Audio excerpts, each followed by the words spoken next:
Welcome. We're delighted to have you join us tonight to hear Rosemary Sullivan read from her 2021 Sullivan Prize collection, A Common Person and Other Stories, and to ask her questions if you'd like afterwards. For many years, I judged the Sullivan Prize for the short story with my colleague, William O'Rourke, whose genius in founding the prize was to recognize that hard as it is to begin a publishing career, it can be even harder to sustain one, especially for short story writers.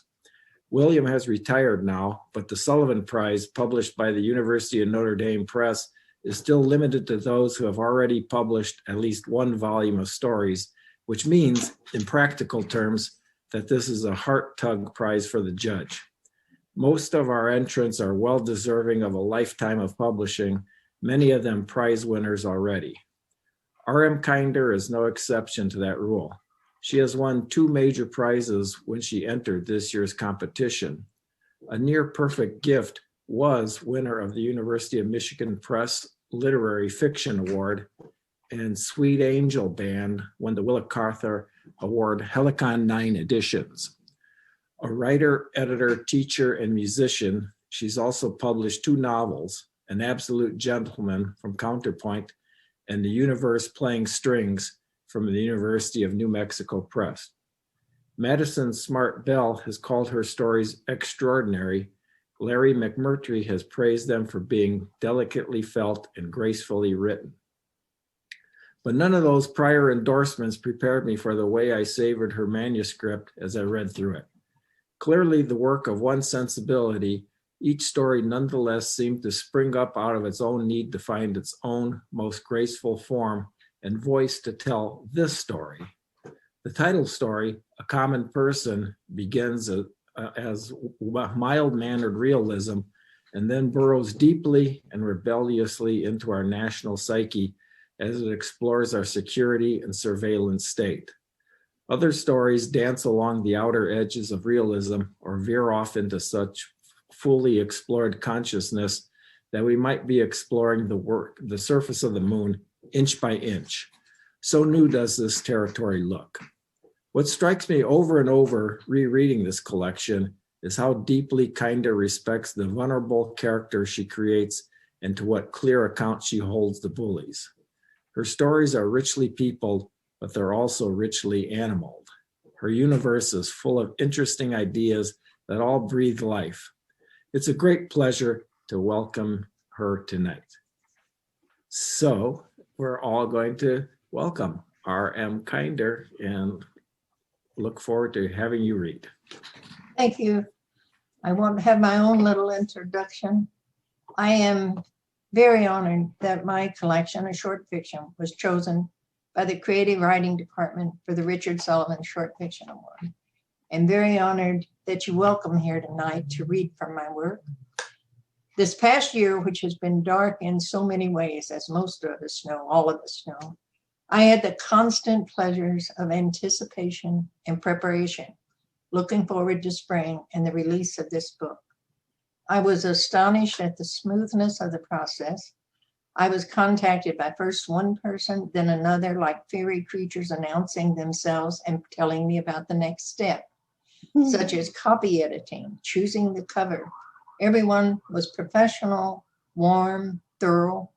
I'm more than grateful to all persons involved, and especially to Valerie Sayers, Catherine Pitts, and Stephen Little, and very thankful to everyone in the audience. I had thought to be when this all started, I thought I'd be standing at a podium in Indiana, but here I am in my study in Warrensburg, Missouri, and I'm in Indiana. So I bless technology, and I hope it doesn't fail now again.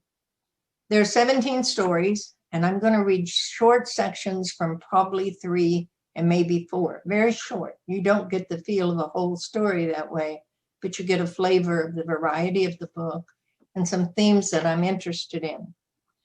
The first I'm going to read from is the title story, A Common Person, because it's a very timely piece, and I think it joins the discussion about gun control and individual rights, and if you read it all the way through, the role of women too. So A Common Person. Maybe someone will shoot him before he takes office. Maggie posted that statement to her Facebook page. She did so early on a Monday morning with her first cup of coffee already downed. As she fixed the second cup, she rethought the post. It was the kind a person could pay for in many ways, now and later. In her tiny study, she returned to Facebook and saw 5 likes already. She hovered over the number and the responders' names appeared, friends. She didn't want to be cowardly. She preferred boldness in most areas. Still, she opened the drop-down edit box and clicked delete. Are you sure? Maggie clicked yes. Then she turned to real work, house and yard tasks. She was 76 years old, retired, but highly energetic and fascinated by many activities and subjects. She could get sidetracked on Google and study something for hours: dark matter, seahorses, vocalizations of non-primates, Victorian dress styles, the smallest dog. She avoided the computer except to check her Facebook page, ensuring that the post was gone. Even though it was obviously deleted, she scrolled down the feed page too. Someone might have shared it a split second before the delete. It existed somewhere, she had no doubt. Nothing ever put into cyberspace could be completely destroyed. It was like a thought wave that traveled throughout the universe. In the afternoon, as she was refilling bird feeders, her cell phone chimed. The message was update completed. She checked the app icons. There were so many she wouldn't recognize a change. She wished she still had her old phone, a flip one that could be snapped shut. This one required a most sophisticated silencing. From the kitchen, she watched the birds descend, then startle, then descend again, wave up, wave down. They perched in the plum trees, quick, not too hungry, flitting and living their lives. Maybe she had been a bird once. She loved them so. Maybe she would be one. At 3 p.m., she answered her ringing home phone and in seconds heard the click that meant a computer call. A couple hours later, that happened again. Her cell phone was updated again, too. Someone was checking on her. She felt a little quickening of her breathing and heart. She needed not to blow this all up into a threatening situation. It was how she thought, always to the extreme. She was hypervigilant by birth, not by choice. They came for her after 7 in the midst of a televised update on the president-elect's last outrageous tweet. She heard the car pulling into the driveway, her 2 doors shut. She turned off the television and stood back from the front door. A horizontal oblong window allowed her to see them approaching. They wore suits. How ridiculous to be so obvious. But then that was a kind of honesty. Suddenly, she wanted to text her daughter in California saying, I posted a joke about guns and I'm afraid I'm in trouble. She didn't have time to text anything. They were knocking. The men were courteous and upfront, simply responding to a concern raised by a Facebook post. In a short time, she was in the back seat of their car, one of them beside her. They had her cell phone, her purse, and the medication she'd been allowed to gather up. They also had her 2 revolvers, the scant ammunition, and a fishing knife she had been given long ago and kept in the nightstand drawer. I'm not a well woman, she said to the man next to her. He was blond and very lean with a sharp nose. I have to stay calm. You're not in any danger, he said. This is a process and will be over soon. You just need to answer some questions and give people time to check your answers. It's a scary process from my end of it and unnecessary. I can answer questions from my house. She had already explained 3 times that the post meant nothing, was a kind of joke, and she had deleted it because she realized it wasn't funny and could leave the wrong impression. I want to phone my daughter. Later. I protest, she said, and focused on the terrain on small points, as she might have done if she suffered from motion sickness. We have a facility in Kansas City, the man in the front seat said. It's very comfortable. You'll have dinner, bed, whatever you need. That meant she was staying, no telling how long. What about my dog and cats? I have 2 cats who are probably home now. They'll be taken care of.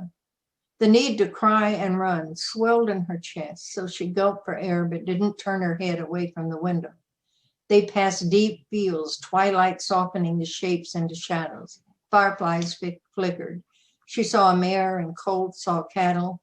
Cars passed them, Headlights cut the night ahead. The flatland turned to gentle hills. Her fear became more a pulse, and she could think in the dips. In at least a day or two, her daughter would begin to worry and would take steps to locate her mother. She wasn't really alone or at the mercy of strangers. This was America, her country. She had done nothing. She was just an old woman who owned guns and had made a foolish statement. So that's the part about Maggie. And she is kept overnight and interrogated about the number of guns that she has owned and what happened to them and how they were used. This next one I'm going to read is sort of I would like to read a sweet one next, but I'm afraid I might not get this one read. So I'm reading from a story called The Mother Post. And it's not really fantasy. It doesn't really stretch the boundaries of realism. It is realistic to what happens when violence starts happening in a country. What happened, it wasn't a violence, it was just a kind of invasion. Older woman woke up to find that in front of her house, in the easement between the road and her property, another person's name, a big black mailbox had been put up with another woman's name on it, Flora Metcalf. It was her house, but Flora's name was in front of it. This is somewhere in the middle of the story. Another post popped up in front of the mayor's house. It was black too. Then another one at the city manager's house. Then another at the Methodist minister's. Was this a handiwork of a cult? Were the posts identifying evil or attacking good? If the latter, they were doomed by the solidarity of the townspeople, a solidarity now increasing. A post showed up not planted, but leaning against the center seat of the center row of the movie house. The show that night was A Haunting of Audrey Rose. The floor felt different, suspiciously sticky, and the air was filmy, like oil had been burned off. The whole evening there was preciously vile.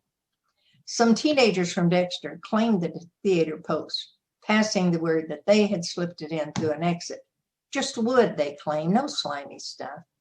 But the other details persisted as fact, thus suggesting a ritual not as wholesome as teenage prank, satanic or sexual, possibly both. A dead cat was found in the anteroom at the post office, and a dead dog on the hood of the mayor's car. They had evidently been dead for some time, and maybe someone had just hunted roadkill for this purpose. But it was ugly all the same. Escalating. Things were escalating. Next time, it might be a recent dead animal, recently alive dead animal. Someone was just buying into the violence to open a door for maybe long time built up thoughts, long time sheer nastiness made possible. People liked to have a little war when a big one was going on, This was a way of easing tensions in the human community, little dribbles of bad. No, evil was mutating. That was a fact. You couldn't kill it. Even in movies, the dead evil just popped right back up, showed its face in the feathery offstage night, glowing like a little moon. A fellow said the men should get together one night, maybe with a few of the ministers, and should dig up that first post, the mother post he called it, drag it through town and burn it to ashes and bury the ashes. The specificity of his passion created a pocket of champions who would defend the post to the death. Mother post, the phrase chilled the skin, but fired the heart. So I hope you read the book and see how it ends. Now, it's odd not to see people while I'm reading, but this next one is a sweet story.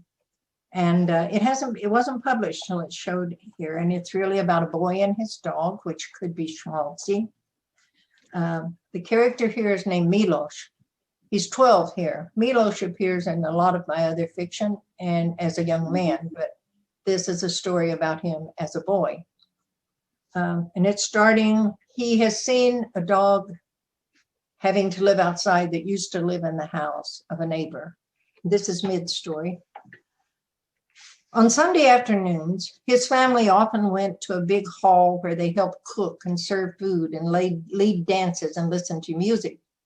When they got home this Sunday, it was already dusk and kind of lonesome, since when that many people had been around and were suddenly gone, The world seemed mostly him alone, and quiet, so quiet, that the songs he had heard seemed to be bottled inside him and coming out into the world in weak strains, trying to be full-bodied in real music. His dad went out back for a smoke. His mother lay down on the sofa with the television on very low. Pravi, his brother, had ridden home with the grandparents. Milos went out on the front porch. Linden trees were on either side of their front walk, right at the end, before it met the official sidewalk. They looked like portals to the coming night. They made him anxious, made him want to run and accomplish something that would put the world right, fill it up with the people who would behave well to one another. He struck out walking without knowing at first that he was headed anywhere special.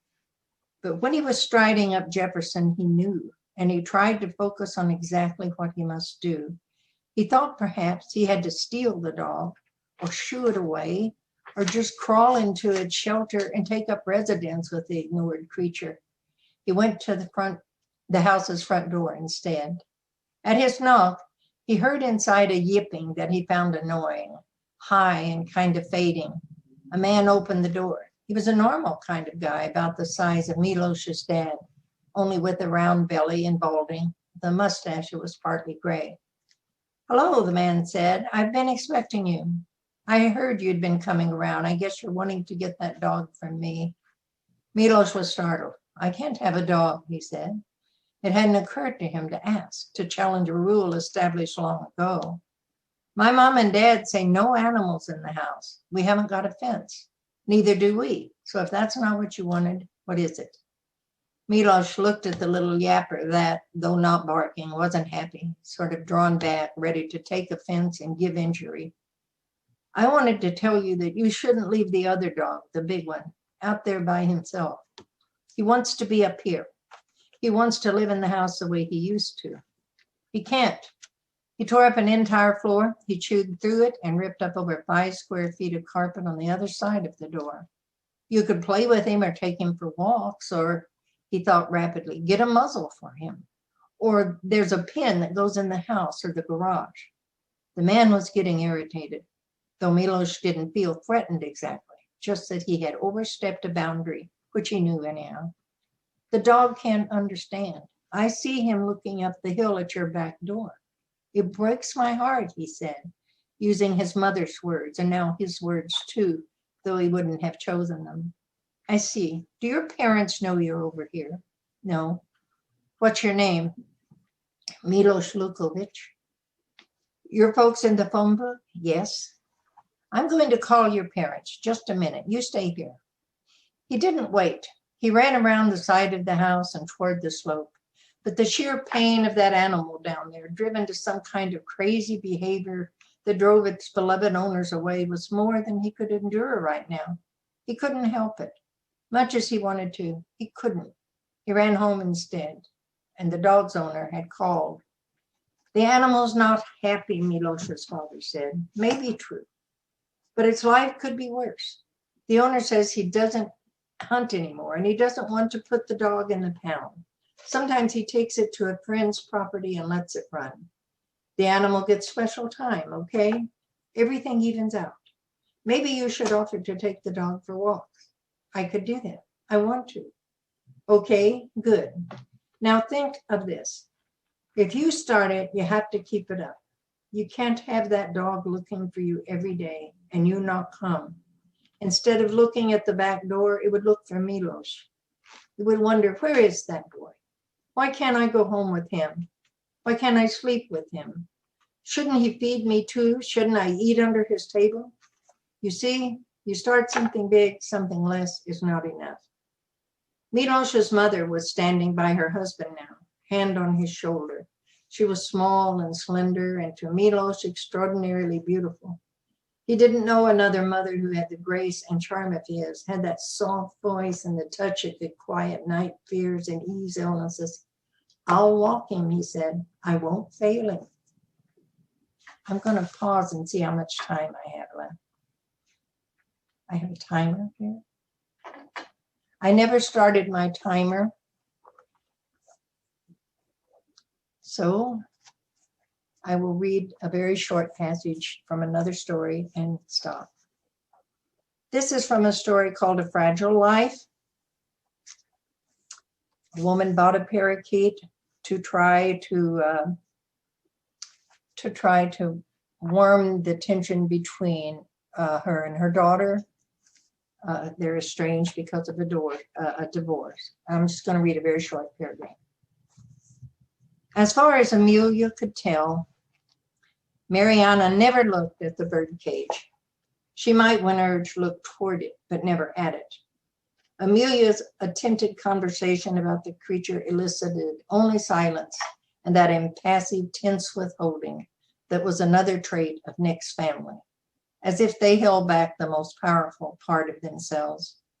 Maybe I should take Petey back to the store, Amelia said, or set him free. Mariana raised her glass of orange juice and sipped, her eyes round pools of not caring. Amelia persisted. I got him for both of us, honey. He brightens up the kitchen. Talk to him. Get him to say your name. He'll love you. I don't want him to love me. Thank you.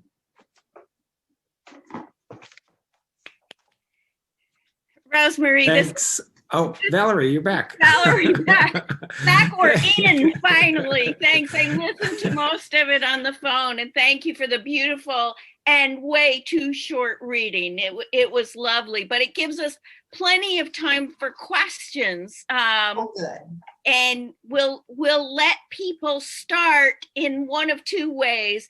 Folks can either write their question in the chat, or if you can raise your hand with the little hand symbol, it's located at the bottom of your screen, either under participants or reactions, depending on which version of Zoom you have. So we'll give folks a second to find that. Can I go ahead and ask something Please. just to start, Valerie? Steve. I was really interested in how, or rather struck by how relevant to the present moment so many of the elements of the stories that you read tonight were, like somebody posting about their guns and being outed online seemed like it could have been taken out of the news today, really. Mm-hmm. So, and I'm guessing these stories must have been written probably 2-3 years ago at least, and so I don't know, I was just wondering if you'd talk a little bit about how you brought them together and how you go about writing and what you're trying to do with fiction. Well, that's an excellent question and a complex one. I'm going to try to approach it like in 3 parts. The first story is very contemporary. I wrote it, because I want to say things on Facebook, but I don't want to be political on Facebook. And I think that people in our culture are getting in trouble for saying things that were innocent at in their time, in their era. Well, now then today's values are punishing people for what they did in the past. And it's all very complicated. But I just wanted to bring up for discussion or to write about what it's like having that was innocuous on your part, because I think a lot of people are going through that. And this woman owned guns. She owned guns because she had been raised with a family who had guns. She had never committed any violent thing or anything. But once if you read the story about how many guns she's owned and what's happened to each one, it does look like she's been an irresponsible person. So I think the story allows 2 views. I mean, you can look at it and you can see both sides without it being a political story, really. The other one, Mother Post, is I really believe that that's what happens. And it's one way trying to judge your enemies when we fight wars in other countries and everything.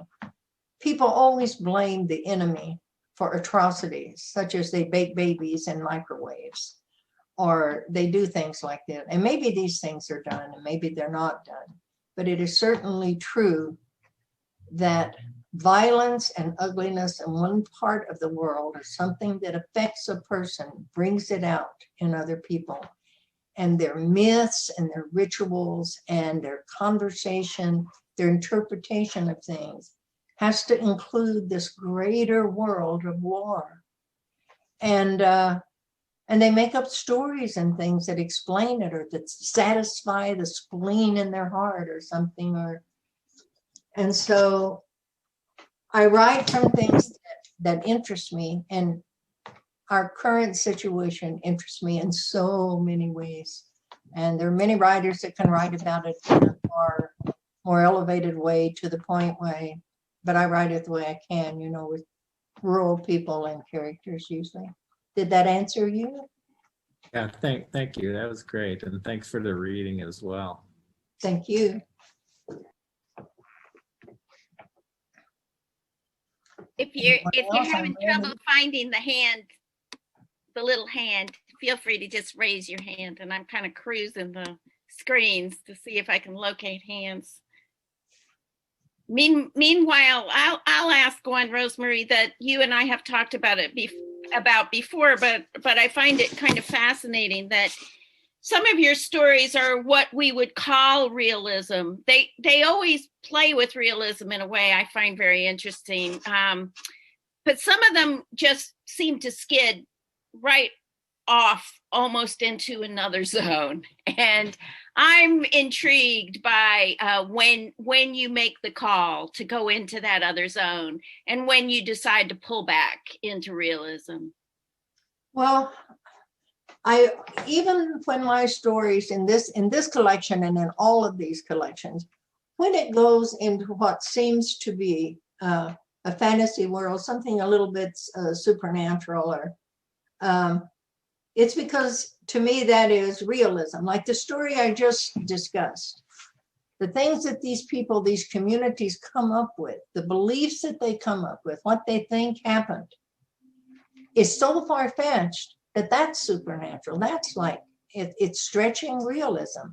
And so if I'm writing in a group voice, if I'm writing where I'm reporting and drawing from what people think and conjecture, I can go as far as I feel like people really go. And now, I mean, I haven't even written any of those stories since I learned about QAnon. Think what I could do with that now. But Alvy and the Rapist, that is not really, I guess, anti-realism or fantasy. It's just that I'm in three mindsets. And one of them is crazy. If I'm in a mindset that's crazy, that's realism. So I don't know which story of mine would truly be not totally realistic. If anybody reads one and tell me which one, and I'll give you speculative fiction. I just haven't published much of it. Thanks so much. That's certainly fair, more than fair. Christine Lowe Martin has a question. I know that young woman. Well, Alvy and the Rapist has always been a favorite story of mine. And one of the things, though, I do think it's realistic. But what I love about it, just like even the first story, Common Person or any of them, is how not crazy Alvy is, really. I mean, that's what it is. And it gives you this whole new perspective on how you see the universe. Almost things like even with Mother Post, and you start asking, were these things really crazy? Just like in the Holocaust, and you found out things that seemed impossible weren't. Right. So. And so, well, let me address that. I know you know what I think, but that I feel the same way, that in the mind, and in the mind of every person, let me back up a little and preface this. I wrote a book about a serial killer, and at a faculty function, the dean of the college was talking to me about the murder, and I said, well, he had his own moral code, and he told me I couldn't say that. I could not say that. And because moral implies a certain thing, that he couldn't have that. And so I got in a big argument with that, because in the mind of this person, He was making choices based on good, what he thought was good. It was his. It's wrong by the rest of us.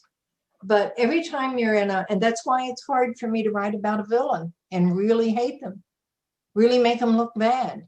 Because once you're in their mind, there's something there that made them that way, or something they're soft about, and Alvy thought God was out to get her. That's who she thought was out to get her. She thought that rapist, that guy that was following her, was God. Well, it was fate, certainly. And the psychiatrist wasn't with it enough to see that there was a truth in what she was saying. And he also underestimated her, too. I guess that ties into your question, Christine. Anyone else? Mary Bast has a question for you, Rosemary. So I didn't realize until you were reading some of your stuff. I'm also from Missouri. I'm from St. Louis. And so when you said Dexter and Warrensburg and all that, I was like, oh my God, actually, like I've been to those places. So that was just kind of a fun little side note. But I love asking authors who has influenced you? What do you like to, do you find that the style of fiction that you're writing is influenced by certain authors, or like who you tend to read the most? Because I don't know, like when you were reading it, just was, I kept thinking of like Maeve Binchy and Flannery O'Connor, just like that comment, like the seemingly ordinary kind of rural country life, and then there's like all this explosive stuff going on underneath it, and that's like that's the I guess the excitement of normality in a weird sort of way. So I was just wondering if you could talk about who some favorite authors are, and who, if anybody, does influence your fiction. Well, I have my favorite authors are like waves. I mean, this one is top today, and then that one. But always there are some that behind me that you bring forward. You remember their stories, you remember certain themes, or maybe just one scene, but they're always with you because they are in Flannery O'Connor. Well, you know, what is that? A good man is hard to find. He would have been a good man if there'd been someone to shoot him every day of his life, or something like that, right? This kind of thing. And so Flannery O'Connor, but the main one was Willa Cather. And I read I taught women's lit. And so not only was 20th century literature my field for my PhD, so I was broadly read in that, but I like Sarah Jewett Orn, I like Catherine Porter. I just like everybody. Right now I'm in love with Walter Mosley. And Walter Mosley is a Black writer, and I read a story of his called The Fly, and it made me think of Catherine Porter's story, Magic, because she's writing about a woman fixing her mistress's hair and telling a story about a young prostitute and some magic, witchcraft.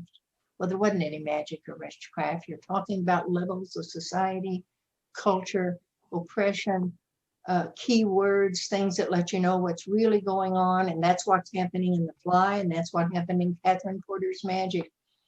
And so right now they're my influences, but sometimes it's Faulkner and Annie, I can't say her last name, Annie Proulx, Bark Skins. I just read that 1,000 some odd pages, and I thought, oh, I want to write like this. I want to be a historian. You know, I can't do all that. So what I do, Mary Bass, this is what I do. When I'm writing something, I won't read anybody who writes anything like me. I won't read it. I want my story and my language to find itself, and I'll read them when I'm not writing. So I read writers who are so different from me. So everybody. Yeah. That's one of the reasons I was wondering, is because I love reading like why writers write, like those little, just those little like How I Write or something like On Writing by Stephen King, whatever. And it's interesting to see that some authors will do exactly what you do, and they don't read anything that's like them because they don't want their craft to be influenced unduly by that. But then others will only read that. So it's fascinating, like for people's creative processes and stuff. So thank you. Thank you. All right, we're taking a last call for questions here. I'm checking the screens. I think we may have come to the end. I think we gave you an easy time, Rosemary. It has been marvelous evening on my end of it. And I'm very grateful to everybody who's been part of it from the beginning to now. Thank you so much. Thank you, Thomasula, for stepping in when I faced technological disaster. And thanks to you all for coming and supporting the Sullivan Prize and the University of Notre Dame Press. Good night. Thank you.